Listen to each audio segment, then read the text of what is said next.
మన ఆ రిపోర్ట్ ఇచ్చినప్పుడు ఎక్కడా కూడా నిజం లేకుండా వీళ్ళు నెయ్యి తయారు చేశారని చాలా స్పష్టంగా తెలియజేశారు.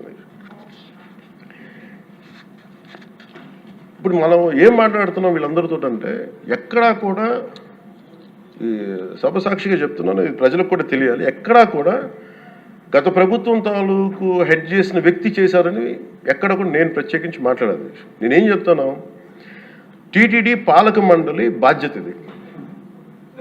మీరు కూర్చోబెట్టి మీరు బాధ్యత తీసుకొని వాళ్ళ పార్టీ ఆ ప్రభుత్వం స్థాపించినప్పుడు వాళ్ళ నియమించిన పాలక మండలి వాళ్ళు చేసిన తప్పులకి సింపుల్ ఏం చేయాలి అధ్యక్ష, ఒక ఇంటర్వ్యూలో కూడా నన్ను అడిగితే నేనేం చెప్పానంటే, you mean to say you going to blame the person who headed the last government అంటే my intention is not that.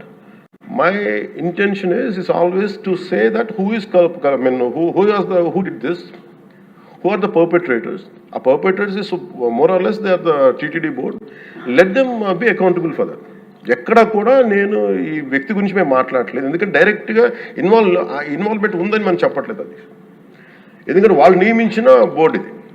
కానీ వాళ్ళు ఏం చేస్తున్నారు అక్కడ కూర్చోబెట్టి, ఎక్కడా కూడా సింపుల్గా ఏం చేయాలి దీక్ష, నిజంగా నేనేం చెప్పాను ఆ ఇంటర్వ్యూలో కూడా, ఆయనే తప్పు, నాకు సంబంధం లేదు, మేము పలానా టీటీడీ బోర్డు చేసింది ఇది, ఆ టీటీడీ బోర్డు మీద మీరు నిష్పక్షపాతంగా ఒక కమిటీ వేయండి, ఆ దోషులు శిక్ష పడేలా చేయండి, వాట్ ఎవర్ దాని అవుట్కమ్ ఏముంటుందో దాన్ని బయట పెట్టండి, ఇంత సింపుల్గా తేల్చేయచ్చు.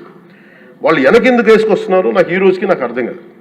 ఈ రోజుకి వెనకేసుకు రావాల్సిన అవసరం లేదు. Very set clear cut report ఇచ్చింది.